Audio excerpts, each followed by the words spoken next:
Idealvoyance.fr, coaching de vie spirituelle par téléphone, chat et email présente. Sud Radio, à votre écoute, 16h-17h, Alexandre Delevanne.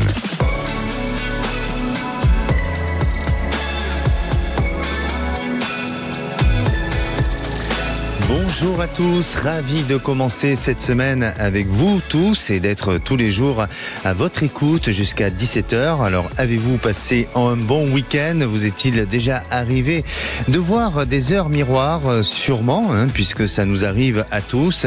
Mais pour vous, ont-elles une signification particulière ou avez-vous vécu des événements bouleversants à la suite de certaines heures miroirs? Ont-elles un effet prémonitoire ou juste une coïncidence? Eh bien, c'est notre sujet du jour. Venez en parler à l'antenne, mais aussi pour poser toutes vos questions concernant votre devenir au 0826 300 300. Vous pouvez aussi nous contacter depuis notre adresse email à votre écoute @sudradio.fr et nous suivre en direct sur YouTube et bien sûr depuis notre site internet Sud Radio. Et à la réalisation de l'émission, c'est Marie au standard. C'est Aude et Jordan. Sud Radio, à votre écoute, Alexandre Delevanne. Alors, les heures miroirs interrogent et passionnent beaucoup de personnes. D'ailleurs, la prochaine heure miroir de cette heure, c'est 16h16. Et si par hasard vous tombez sur cette heure en regardant votre montre ou votre horloge, s'agit-il d'un signe? Faut-il en avoir peur? Cet horaire annonce-t-il un bon ou un mauvais présage? Et quelle signification ont-elles? Il existe de multiples et différentes interprétations pour les plus puristes en la matière. Ils vont se référer aux interprétations du tarot de Marseille, d'autres à la numérologie, et les plus spirituels, tant qu'à eux, vont être à l'écoute des anges gardiens ou d'un guide spirituel comme un défunt qui veut tout simplement lui transmettre un message pour le mettre en garde d'une situation. Et puis, pour ceux qui sont un peu plus rationnels, eh bien, on va parler peut-être de synchronicité. Et c'est peut-être tout simplement un mélange de tout ça. Alors, restez à l'écoute de cette émission. Nous en parlerons tout le long de l'émission. Et je vais commencer avec ma première auditrice, Françoise. Bonjour Françoise. Bonjour Alexandre. Bienvenue sur Sud Radio. Merci beaucoup. Françoise, vous avez 54 ans, vous êtes de Aston dans l'Ariège et oui. Vous êtes éducatrice pour jeunes enfants. Joli métier. Oui. Françoise, alors justement, aujourd'hui on parle des heures miroirs. J'imagine que ça vous est déjà arrivé de voir une heure miroir. Eh ben, pour être honnête, ça m'est arrivé juste vendredi, ce week-end. J'étais avec mon fils, je devais aller chercher mon fils à Nice. Oui. Et après être rentrée pour regarder l'heure, on rentrait du restaurant et j'ai regardé l'heure. Et je suis tombée sur l'heure où c'était minuit, 0h, 0 minute. Mmh. Et c'était vraiment étonnant parce que ça m'était jamais arrivé. Donc voilà. D'accord. Le fait de savoir... Oui. De parler avec vous, peut-être que c'est le cheminement qui était fait. Oui, peut-être aussi. Alors peut-être que vous avez entendu vendredi l'émission, que j'annonçais l'émission et que vous avez été plus attentive à ce genre de choses. Mais en attendant, peu importe, le minuit, en fait, c'est le zéro, c'est le début de quelque chose, c'est un recommencement. Est-ce qu'avec votre fils, bien, il y a une période de changement, de recommencement, de renouveau ensemble? Là, il finit ses études, enfin il était à Nice, donc il finit ses études, il va revenir à la maison, donc peut-être que c'est ça. Eh oui, tout simplement, peut-être que ça annonce effectivement une période de changement, de renouveau, de quelque chose de différent, et donc c'est bien. Et puis le zéro peut annoncer, en tous les cas, quand on tombe sur l'heure miroir minuit, ça peut annoncer aussi une période d'attente. Donc les choses sont en train de se passer. Alors est-ce que c'est une prédiction? Mais en attendant, votre fils est face bientôt à un changement de vie, Françoise. Donc, cette heure miroir n'est peut-être pas venue uniquement par coïncidence ou tout simplement une synchronicité, non? Voilà, peut-être. Et oui. Alors, Françoise, vous appelez aujourd'hui par rapport à votre vie sentimentale. Racontez-nous un petit peu. Vous avez rencontré quelqu'un? Vous avez personne? Comment ça se passe pour vous en ce moment? Là, actuellement, je suis toute seule. J'ai eu une vie j'ai vécu pendant 6 ans pas mal de difficultés ou autres. Donc maintenant, c'est derrière moi. J'ai tourné la page, je me suis reconstruite. Et là, au jour d'aujourd'hui, je me dis que j'aimerais bien rencontrer quelqu'un, mais quelqu'un de sérieux, de pas menteur, voilà, qui tienne à la route, comme on peut dire. Oui. Et voilà, du coup, j'ai une collègue qui m'a parlé d'un site pour discuter avec des personnes et j'ai de fil en aiguille, j'ai discuté avec une personne qui est de Toulouse et le dialogue se fait de manière assez sympathique et voilà, c'est pour toi, ça se passe bien. Oui. Donc j'aurais voulu savoir si ça allait déboucher sur quelque chose, voilà. Ça pouvait déboucher sur quelque chose de sérieux, quoi. D'accord. Ça fait combien de temps que vous êtes, que vous êtes en contact avec cette personne ? Une semaine. Une semaine, donc c'est tout récent. Oui, c'est tout récent, oui. Et vous ressentez à présent que vous avez des affinités ensemble, il y a des centres d'intérêt aussi, tous les deux ? Oui. Mais on a bien accroché, on a bien discuté et sur certains points on se retrouve et on a les mêmes, on aime à peu près les mêmes choses, oui. Est-ce qu'il y a une petite distance géographique qui vous sépare ? Oui, tout à fait. D'accord, de combien à peu près ? Oh, il me semble tout ça. Moi je suis dans l'Ariège et il est à Toulouse. Ah ok, donc c'est une petite centaine de kilomètres ?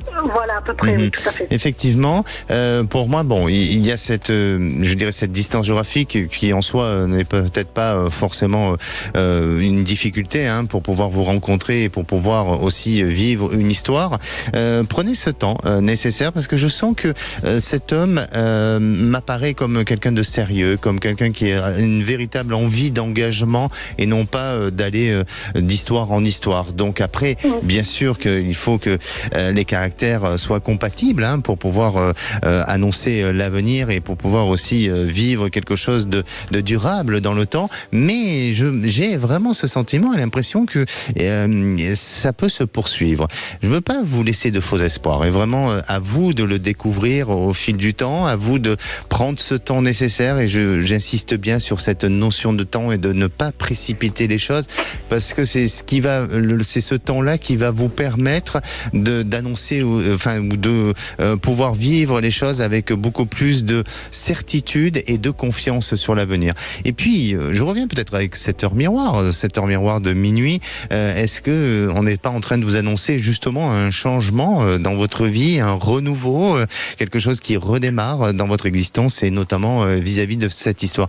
Elle me semble pas totalement négative et même pas du tout négative, bien au contraire, car j'ai vraiment l'impression que il y a du potentiel, il y a des possibilités et vous êtes justement dans cette période de reconstruction, dans cette période où vous allez vous offrir à vous ce moment de bonheur et vous offrir cette capacité, cette possibilité à accueillir, je dirais, l'amour. Et ça, vous ne l'avez pas fait pendant de nombreuses années auparavant.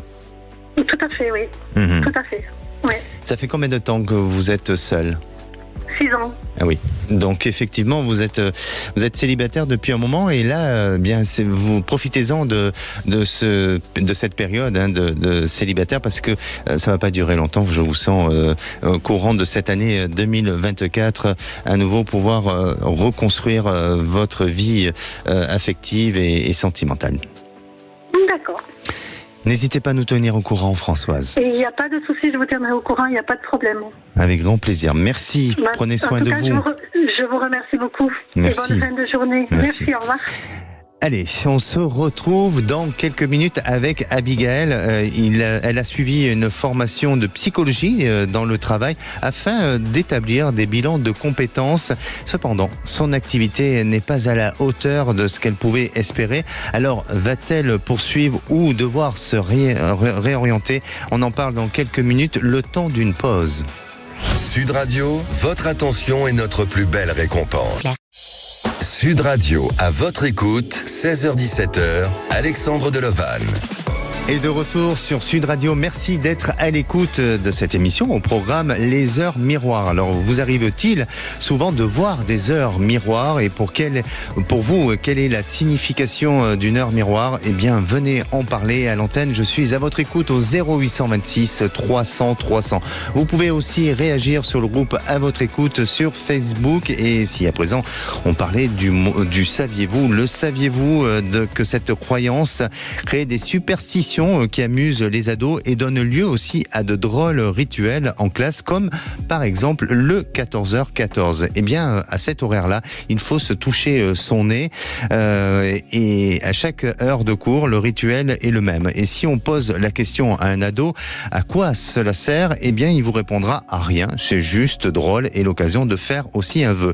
D'autres auront cette superstition de s'embrasser pour que ça porte bonheur. Dans certaines familles, il faut lever ses pieds du sol ou dire un mot très précis. Et puis pour d'autres, eh bien, il faut prendre une photo d'une heure double et l'envoyer à un ami pour tout simplement lui dire que vous pensez à lui ou à elle. Et si on écoutait à présent Abigail. Bonjour Abigail. Bonjour Abigail. Vous êtes là? Oui. Oui, tout à fait. Bonjour. Bonjour. Vous allez bien? Oui, ça va bien, merci. Bienvenue sur Sud Radio. Alors, vous êtes des Alpes-Maritimes. Tout à fait, oui. Et vous êtes psychothérapeute et coach. Tout à fait. Abigail, est-ce que vous-même, vous avez souvent ou vous êtes face à des heures miroirs? Alors, je me suis renseignée, si vous voulez, pour savoir ce que c'était déjà, avoir une explication un peu claire. Ça m'est arrivé, mais je me sens beaucoup plus proche du phénomène de synchronicité qui est développé par Jung, qui me parle plus et qui est plus en résonance avec parfois des événements extérieurs qui viennent s'entrechoquer, être en connexion avec une émotion, un sentiment. Je trouve que c'est quelque chose en fait qui me parle plus. Bien sûr, oui, bien sûr. De toute façon, je crois qu'il y a plusieurs interprétations, il y a plusieurs versions, hein. Et c'est vrai que pour vous, ce qui résonne le plus, c'est par cette notion de synchronicité et de se rattacher à une émotion. Vous avez complètement raison, parce que ce soit par l'interprétation, on va dire de comme je vous disais tout à l'heure, de la numérologie, de la tarologie ou d'un sentiment, d'un ange qui vous parle, ce qui est important, c'est ce qui va donner du sens à votre existence et c'est ce qui va aussi apporter peut-être une réponse au questionnement que vous avez actuellement. Donc pour vous, ça se passe par ce biais-là. Et est-ce que vous avez eu récemment une heure miroir ? Alors en fait, je me suis réveillée cette nuit par hasard vers 3h30, donc 03 et 30. Donc je ne sais pas à quoi ça correspond. Peut-être un moment privilégié où je dois avoir connaissance de quelque chose. C'est vous qui me le direz à ce moment-là. Alors là, vous êtes sur une heure inversée. C'est-à-dire que l'heure miroir, c'est par exemple 3h03. Et là, vous êtes sur du 3h30. On est sur une heure inversée. Mais pour moi, alors ça c'est mon interprétation personnelle, pour moi ça ne change pas grand-chose. On est quand même malgré tout sur une heure miroir, même si c'est une heure inversée. Et cette heure de 3h03 ou 3h30, eh bien elle exprime peut-être le besoin justement de développer plus la communication en ce moment pour vous, ou de pouvoir imposer des idées, des choix, ou de vous imposer vous face à la communication. Est-ce que vous avez le sentiment que c'est pas un effort, mais c'est une approche sur laquelle vous devez absolument travailler dessus en ce moment? Forcément, si je veux développer un réseau, il faut que je m'appuie sur cette notion et que je développe de manière large et de diffusion en fait. Donc la parole doit s'exprimer de cette façon-là. En fait, c'est les canaux sur lesquels je voudrais m'appuyer qui me manquent. Qu'est-ce que vous voulez entendre? Enfin, les canaux par rapport à quoi? les canaux, je dirais ce que c'est en prenant la parole de personne à personne, d'individu à un individu. Est-ce que ça doit être fait sur des réseaux sociaux parce que je le fais déjà systématiquement. D'accord. Alors là, vous êtes déjà rentré dans votre sujet et dans votre questionnement par rapport à votre interrogation. Mais on va y venir à cette réponse-là. Mais racontez-nous un petit peu votre histoire et quelle est aussi donc votre question. Alors, mon histoire, on va faire court. Donc moi, je suis passionnée par la psychologie depuis de très nombreuses années. J'ai fait des études dans ce sens-là et j'ai acquis dernièrement une formation universitaire dans la thérapie comportementale et cognitive. Et c'est dans ce sens-là, en fait, que j'aimerais développer mes actions maintenant plus précisément. En m'appuyant sur ces connaissances et en faisant profiter le maximum de personnes, parce que je trouve que c'est un outil formidable qui peut donner des ouvertures, des concrètes aux individus en fait qui peuvent les mettre en place, parce qu'il y a quelque chose de très concret. Voilà. Donc, que vous dire d'autre ? Ça se passe sous forme de consultation et c'est quelque chose qui est très opérationnel en fonction des attentes des patients et qui est qui parle à la fois sur les pensées, les émotions, la façon dont on réagit, sur les conséquences de nos actions et sur la modification en fait de nos comportements potentiels. D'accord. Donc vous avez démarré cette activité, vous êtes épanoui dans cette activité-là. Comment ça évolue votre activité ? C'est très calme. Voilà, c'est très calme depuis. Ça avait commencé un petit peu à frétiller, on va dire, en début vers le mois de septembre, et ensuite là, je trouve que ça s'est rétréci, et d'où mon interrogation. Voilà. Et oui. Et on revient sur l'histoire des canaux. Quel réseau prendre et de quelle manière pouvoir mieux communiquer pour que votre activité fonctionne. C'est bien ça votre question. Oui, tout à fait. Bien, Abigail. Alors, pour moi, je crois qu'il n'y a pas d'inquiétude à avoir et je crois que c'est normal que ça soit un petit peu calme parce que vous allez vivre souvent des périodes un peu comme ça. Et ça, je crois que c'est un petit peu votre fonctionnement, dans le sens où chez vous, il y a cette envie, ce besoin d'aller vers de la stabilité. Et vous avez peur, vous êtes dans cette notion peut-être trop de contrôle. C'est-à-dire que vous avez tellement peur que cette activité ne vous apporte pas de stabilité, vous fragilisez et vous vous amenez à ces risques-là. N'ayez aucune crainte, n'ayez aucune peur par rapport à ça. Alors, je sais bien que pour vous, il y a peut-être des priorités matérielles et financières, mais vous verrez que progressivement, les choses vont s'en mettre en place et je sens chez vous beaucoup de possibilités au travers des réseaux. Et à la suite de ces réseaux-là, vous verrez que vous serez amené à avoir la possibilité d'une rencontre qui vous amènera à intégrer un organisme pour lequel vous serez peut-être affilié en tant que peut-être, je dirais, thérapeute ou comme professionnel de référence.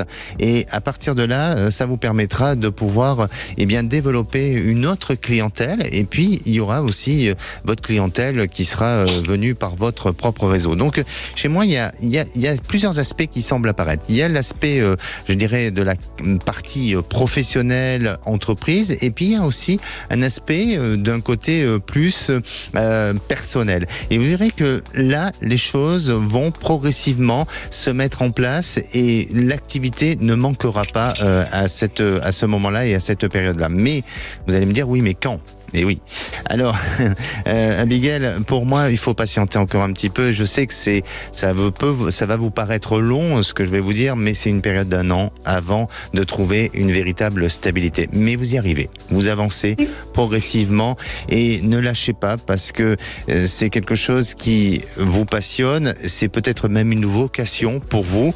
Et donc, il y a du potentiel, il y a des possibilités. Et les réseaux, il faut les élargir, mais et là, donnez-vous toutes les possibilités de pouvoir communiquer ou de pouvoir contacter des personnes, que ce soit par de différents réseaux et de différentes manières, mais faites-le de cette manière-là et vous verrez que ça sera favorable pour vous dans l'avenir. D'accord. Bon, bah écoutez, c'est plutôt positif tout ça. C'est très positif même. Hein, oui, mais c'est vrai que c'est une vocation et que c'est une volonté en fait d'aider les autres et de m'aider moi-même en même temps, forcément. Exactement. Et n'hésitez pas à travailler sur l'ancrage, sur votre intégrité et de développer aussi des méthodes peut-être des méthodes de yoga, de méditation, de choses comme ça qui vous seront très utiles. C'est déjà le cas. C'est très bien. Continuez comme ça. Merci beaucoup. Merci à vous. Au revoir, bonne fin de journée. Merci. Et à présent, c'est à vous pour poser toutes vos questions, qu'elles soient d'ordre sentimental, professionnel ou bien d'autres sujets. Un seul numéro, le 0826 300 300. On se retrouve dans quelques minutes avec Martine. Alors, Martine a vécu une séparation douloureuse il y a 3 ans et demi et elle ne pensait pas pouvoir retomber amoureuse et pourtant elle a eu un coup de cœur en janvier pour un homme, sauf que la suite n'est pas si simple. Elle nous dévoilera la suite de son histoire dans quelques minutes et surtout, ne bougez pas. Sud Radio, à votre écoute, 16h-17h, Alexandre Delovan. Sud Radio, à votre écoute, 16h-17h, Alexandre Delovan. Et de retour sur Sud Radio, il est bientôt 16h30, alors bienvenue à tous ceux qui nous rejoignent pour cette deuxième partie d'émission et je suis à votre écoute au 0826 300 300. Vous pouvez aussi nous suivre en direct depuis notre site internet sudradio.fr et sur le live YouTube et n'oubliez pas de télécharger notre application. Et si à présent vous voulez témoigner ou réagir dans l'émission de demain, le sujet sera sur la communication non verbale. Alors vous souhaitez participer à l'émission et poser toutes vos questions concernant votre devenir, c'est tout simple, c'est un seul numéro, le 0826 300 300, où vous pouvez aussi poster votre demande depuis notre adresse email à votre écoute @sudradio.fr.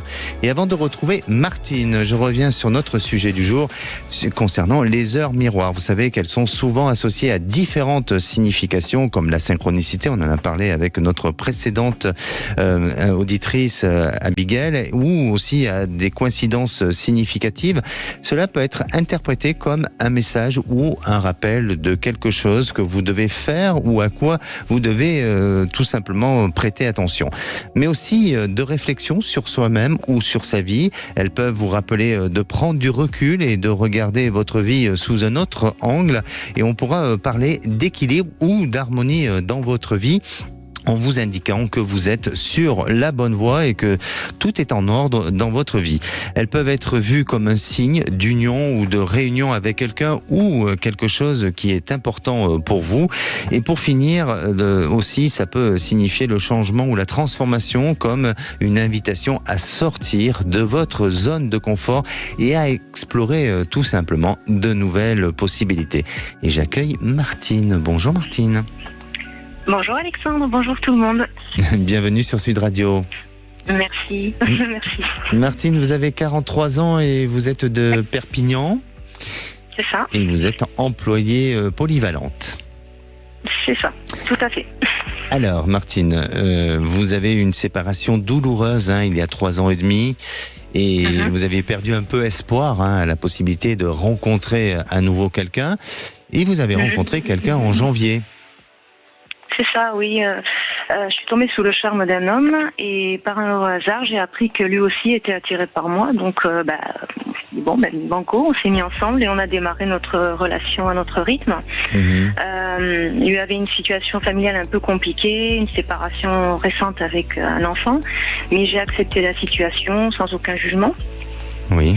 Puis son ex a appris l'existence de notre couple, elle lui a fait pas mal de crises de jalousie. Alors, au début, il lui arrivait de lui tenir tête, mais au fur et à mesure qu'elle insistait, lui, ça lui a mis des doutes. Et un jour, il m'a annoncé qu'il avait besoin de réfléchir. D'accord. Donc, j'ai laissé tranquille et au bout de quelques jours, il a fini par me dire qu'il avait encore des sentiments pour elle et qu'il retournait avec elle. Voilà. La douche froide. Donc, la douche froide, mais oui. Bizarrement, je sais pas comment expliquer ça, je m'étais préparée. Ah oui? Et ce qui fait qu'aujourd'hui, je ne lui garde pas de rancune, en fait. J'ai eu de la colère, mais elle a fini par passer. Voilà. Donc, d'accord. Est-ce qu'il y avait des signes indicateurs qui montraient qu'à un moment donné, il pouvait vous lâcher? Ou comment vous vous étiez préparé par rapport à quoi? Aucun signe. Il avait même des signes très positifs. On sortait en public, on était ensemble, on se montrait, on s'affichait. Donc, je pense que les sentiments étaient réellement là. Oui. Mais je pense qu'il était tout simplement pas prêt avec une nouvelle histoire. Il était perdu avec son ancienne histoire et une période de transition. Il savait pas trop où se placer, je pense. Voilà. D'accord. Comment ça s'est passé le moment où il vous a dit je reviens vers mon ex, je repars avec elle comment ça s'est passé et comment vous l'avez-vous vécu à ce moment-là? Oui, j'ai eu de la colère sur le coup, mais je me suis dit j'allais pas avoir de sa décision, j'allais pas m'interposer entre eux, c'était leur histoire. Et puis bon, comme ça a été vraiment très très court entre nous deux, je me suis dit que voilà, tant pis, c'était comme ça. Il fallait accepter la décision et puis voilà. D'accord. Aujourd'hui, vous avez toujours des contacts avec lui? Alors, je n'en ai plus du tout, mais je sens bizarrement, je ne saurais pas comment vous expliquer, qu'il y a encore un lien avec cet homme. Ce qui m'amène à la question, c'est savoir s'il pourrait y avoir un éventuel retour de sa part ou est-ce que je dois passer à autre chose. Parce que je suis en plein doute, moi aussi, à ce niveau-là, du coup. Ou est-ce que vous voyez peut-être une rencontre un peu plus sérieuse dans mon avenir proche voilà. Jusqu'à présent, votre parcours affectif, il a toujours été un peu douloureux, chaotique, ou est-ce que vous avez vécu quand même de belles histoires avec une grande stabilité auparavant? J'ai vécu avec un homme pendant presque 20 ans. Bon, ça a été des hauts et des bas, mais bon, ça s'est très mal fini. Pour quelle raison? Pour quelle raison? Je pense que lui, de son côté, il y avait beaucoup de lassitude. D'accord. Voilà. Est-ce que, alors je vais vous poser une question peut-être un peu directe, mais est-ce que vous avez le sentiment que les hommes se lassent avec vous? Ah, là, je peux pas dire. Vous savez pas? Non, j'essaie je pense que j'essaye de renouveler un peu, d'apporter un peu de fraîcheur, de légèreté. Après, je peux pas comparer entre ma première relation et la dernière, puisque c'est une période de temps très différente. Donc, je peux absolument pas vous dire. Je vous dis ça parce que de ce que je ressens et sans porter de jugement, bien sûr, Martine, ne le prenez pas mal, mais je vous sens un peu exigeante par rapport à la relation sentimentale et tout simplement parce que vous avez, comme tout le monde, une projection du couple avec un idéal d'histoire ou d'homme et parfois vous poussez un petit peu les exigences et j'ai l'impression que ça peut avoir un effet, je dirais pas négatif, mais ça peut être un effet bloquant pour pouvoir durer dans le temps dans vos histoires. Mais même la preuve, ça n'a pas été que ce problème-là, puisque vous avez vécu quand même 20 ans auparavant avec un homme. Donc il y a d'autres choses sûrement qui semblent apparaître. Mais attention, pour moi, ne soyez pas dans le contrôle et laissez faire les choses pour que vous puissiez accueillir prochainement un homme qui pourra vous apporter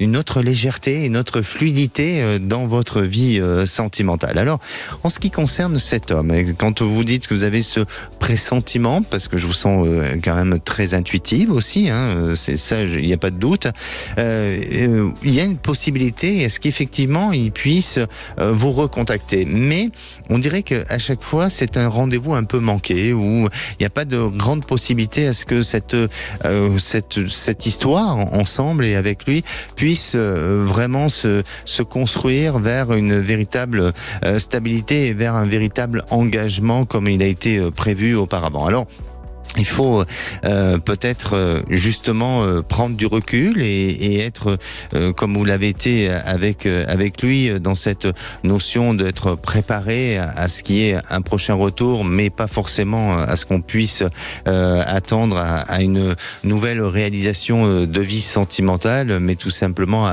à faire évoluer cette relation vers une amitié, vers quelque chose d'autre, et puis consacrer votre énergie, votre envie, votre désir de rencontrer un homme avec peut-être une autre manière pas de penser, mais une autre manière peut-être de réagir, une autre manière de faire pour que vous puissiez vivre votre histoire avec certitude et puis aussi avec beaucoup plus de sérénité.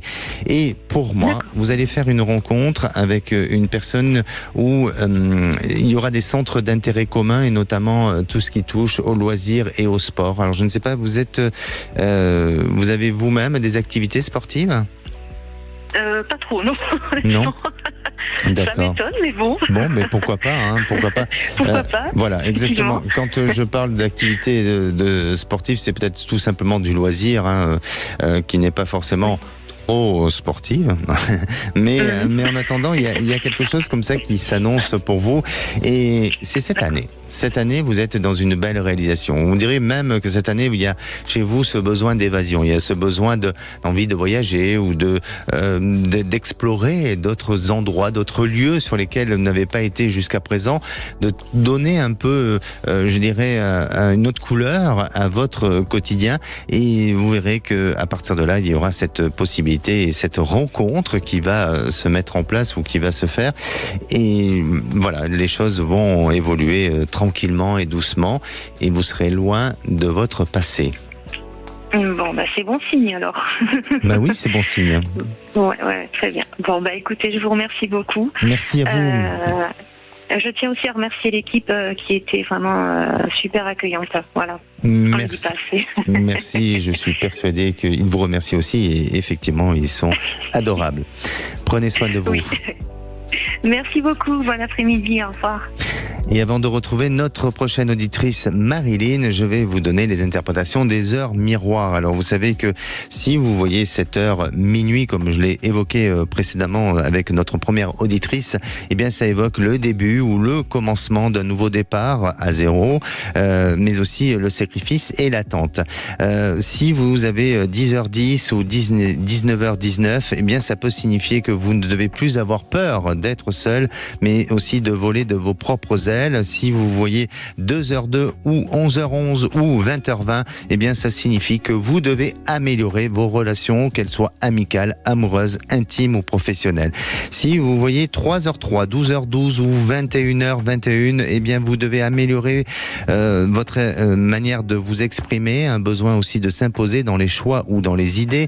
Pour les heures 4h04, 13h13 ou 22h22, il faut accepter ou respecter certaines décisions, mais aussi être plus souple dans vos propres décisions. 5h05 ou 14h14 ou 23h23, eh bien, on dit qu'il faut se tenir prêt à des changements importants. Si vous percevez si vous voyez l'heure miroir 6h06 ou 15h15, il est temps de mettre de l'ordre dans votre vie, autant sur le plan personnel, sentimental, familial que professionnel. Pour les heures miroirs 7h07 et 16h16, on vous avertit que c'est le moment à la réflexion et que vous devriez faire un travail d'introspection.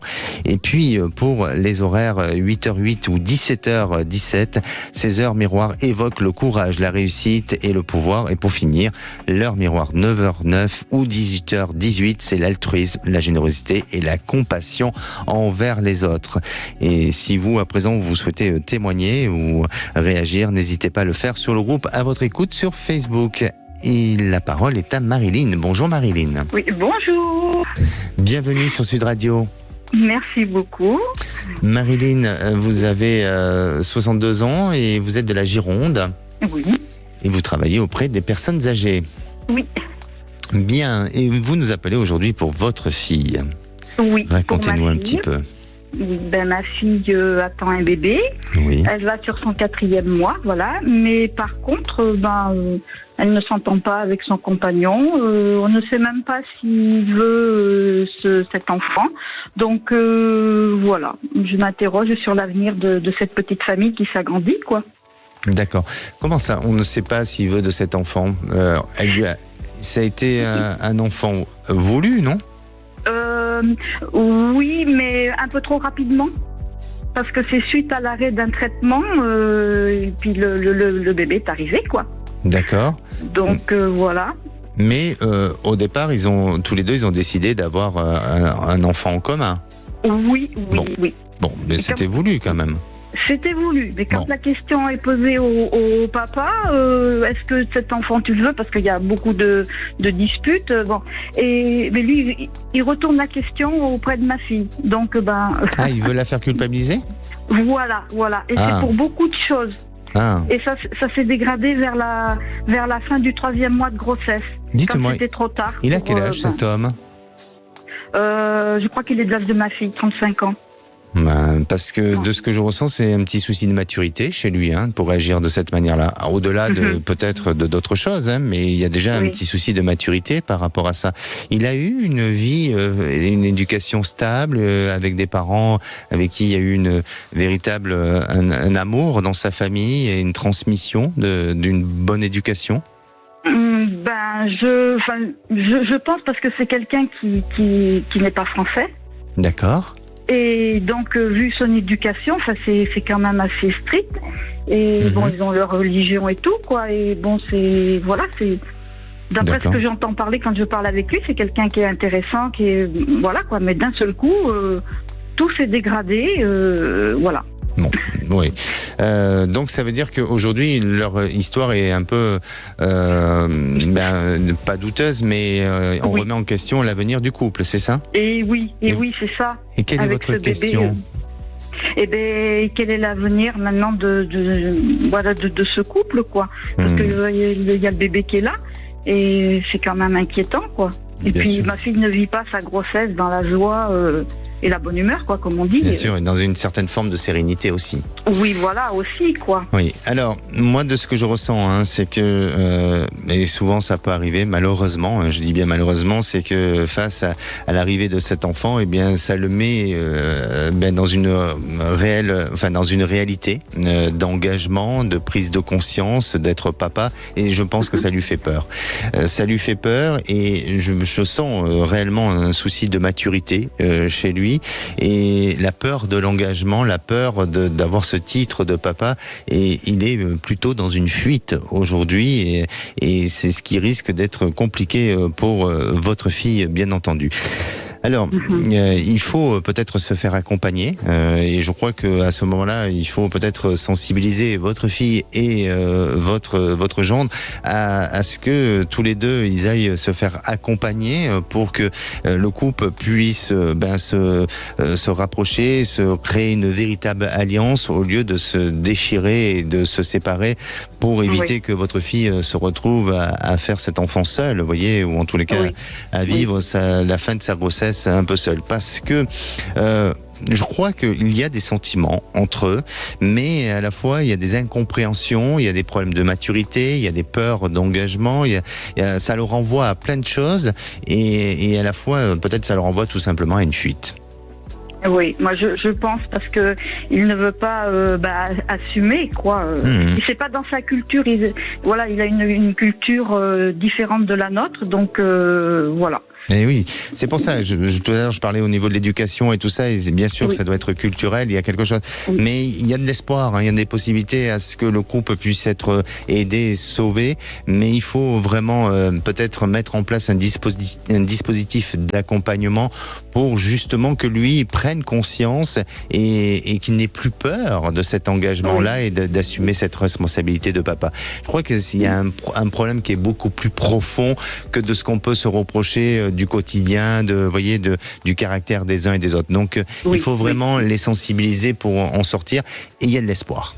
Il y a de l'espoir, donc vous les voyez, ensemble, Je vous parle d'espoir. Je vous parle d'espoir. Donc, il y a encore du potentiel, vous voyez. Oui. Pour l'instant, en étant très sincère avec vous, pour l'instant, effectivement, on va vers une séparation, mais parfois dans la vie, on a notre libre arbitre et on peut en changer les clés. Et quand il y a de l'espoir, ça veut dire qu'il y a moyen à ce que ça puisse changer et que ça ne soit pas ce que je ressens aujourd'hui. D'accord ? D'accord.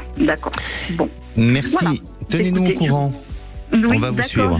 Je vous remercie beaucoup. Merci. À très bientôt. À bientôt. Au revoir. Merci. Et nous, on se retrouve dans quelques minutes avec Pauline. Elle travaille depuis 8 ans dans l'immobilier. Elle est en intérim pour la vente de produits électroménagers. Mais apparemment, c'est le calme plat. Alors, que va-t-elle devenir ?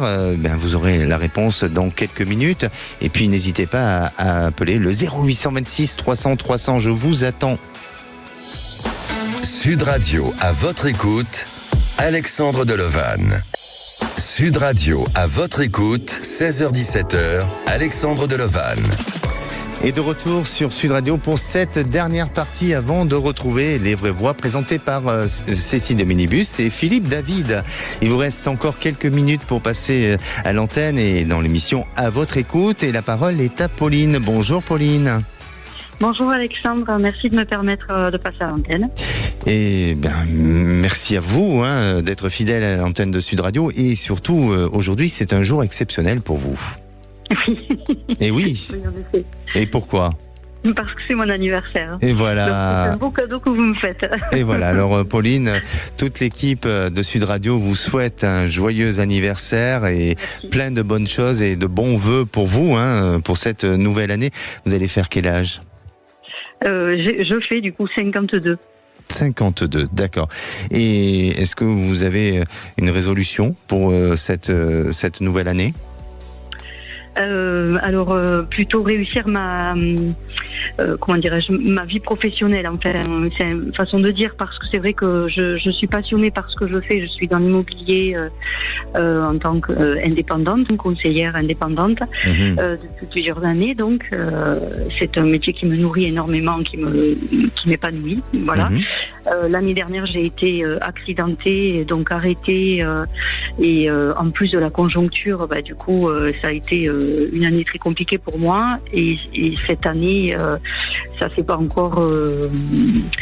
La conjoncture est la même que l'année dernière, voire elle est aggravée peut-être. Enfin voilà, donc c'est toujours compliqué. Alors c'est vrai que l'année dernière, j'ai pris une deuxième activité. Toujours dans l'indépendance, parce que il se trouve que j'ai fait la bonne rencontre au bon moment. Je suis rentrée dans une société qui fait de la vente à domicile. Donc, en fait, dès que je suis rentrée dans cette deuxième société, l'immobilier, les dossiers qui étaient bloqués se sont débloqués. Ça, voilà. Donc, j'ai énormément travaillé durant le dernier trimestre. Et aujourd'hui, plus rien. Cette année, en 2023, ni en janvier, ni en février, c'est le calme plat dans aucune des deux activités. Donc, j'ai repris de l'intérim, mais bon, c'est pas ce que je veux faire de toute façon. Quoi, si vous voulez, là, c'est vraiment alimentaire. Donc, je me posais la question. Je voulais savoir si vous aviez quelque chose, si vous voyez quelque chose, s'il y a des choses qui vont se décanter ou pas. Alors, ce que j'espère. Oui. Alors, pour moi, je pense que l'immobilier, ça vous plaît. Ah oui, énormément. Bon, alors il ne faut pas lâcher avec l'immobilier. Il ne faut pas lâcher parce que vous avez du potentiel et des possibilités. Il faut juste peut-être trouver d'autres moyens et d'autres structures en immobilier qui pourraient vous accueillir et vous permettre peut-être de changer un peu le statut immobilier, de votre statut en tant que... Vous êtes agent immobilier ? En fait, je ne fais pas partie d'une agence, je fais partie d'un réseau d'indépendants, de mandataires indépendants. D'accord. Alors, il faut peut-être travailler sur d'autres réseaux indépendants pour développer ça. Moi, je sens que vous avez eu une fatigue, vous avez eu quelque chose à ce niveau-là, mais on dirait que il y a un besoin de relancer les choses. Il y a un besoin, si vous voulez, de redynamiser et de ne pas lâcher. Parce que cette activité annexe que vous avez, elle est sûrement bien, mais je ne la vois pas évoluer sur le temps. Ça a été juste pour vous une période de bouffée d'oxygène, mais pour moi c'est l'immobilier qui prend le dessus. Il faut juste peut-être relancer les réseaux professionnels, je dis bien professionnels, et vous donner ce moyen ou ces possibilités d'avoir d'autres chances à vous réaliser et à vraiment y mettre de l'énergie dedans. Donc Pauline, il faut foncer, Bon. Oui, gagner en assurance et en confiance. D'accord ? Et vous pensez que ça sera fructueux cette année ? Et ça sera, oui, exactement, ça va se relancer. Parce que vous avez perdu un peu confiance. Et on compte sur vous, Pauline. Il faut vraiment gagner de la confiance. Bon. Mais écoutez, je vous remercie. Merci et encore un très bon anniversaire à vous. Merci beaucoup Alexandre, merci à vous. Merci. Et pour conclure, je dirais la synchronicité des heures miroirs est un signe de l'univers qui vous tend tout simplement la main. Allez, nous on se donne rendez-vous demain, on parlera de la communication non verbale. Venez en parler à l'antenne au 0826 300 300. Prenez soin de vous. Belle soirée à vous et la parole est aux vraies voix. Bonsoir Philippe David. Bonsoir Alexandre de Lovan. Jolie chemise, hein. Oh bah écoutez, oui, c'était un cadeau de Noël d'une de mes sœurs, Françoise, qui est auditrice des Vraies Voix et que j'embrasse. Et que l'on embrasse tous. Au menu des Vraies Voix à 17h30, un sujet lourd. Dans un entretien pour La Croix et Libération, Emmanuel Macron a annoncé un projet de loi en mai, pour une aide à mourir. Et on vous pose cette question. Faut-il légaliser l'euthanasie et le suicide assisté? Est-ce que pour vous, oui, il faut le légaliser ou non? On n'a pas le droit de toucher à la vie humaine. Appelez-nous pour nous donner votre avis. Venez témoigner au 0826 300 300. Notre experte du jour sera Annie Vallée, coprésidente de l'association Le Choix Citoyen pour une mort choisie. À 18h35, le coup de projecteur des Vraies Voix européennes, le RN et Renaissance font de l'ombre aux autres partis. D'ailleurs, la liste de Jordan Bardella a 13 points d'avance dans un sondage sur la liste de la majorité présidentielle. Et on vous pose cette question européenne, Renaissance et RN confisquent-ils le débat, puisqu'il n'y en a que pour eux? Vous pensez que oui, vous pensez que non? Même cause, mêmes effets. On attend encore vos appels au 0826 300 300. Notre expert du jour sera quelqu'un qu'on connaît bien, c'est une des Vraies Voix, Luc Gras, politologue. Nos trois Vraies Voix du jour, Philippe Billiger, Jean-Michel Fauvergue et Loïc Guérin. Une bonne émission. Sud Radio, à votre écoute, 16h-17h, Alexandre Delovan. Avec idéalvoyance.fr, coaching de vie spirituelle par téléphone, chat et email.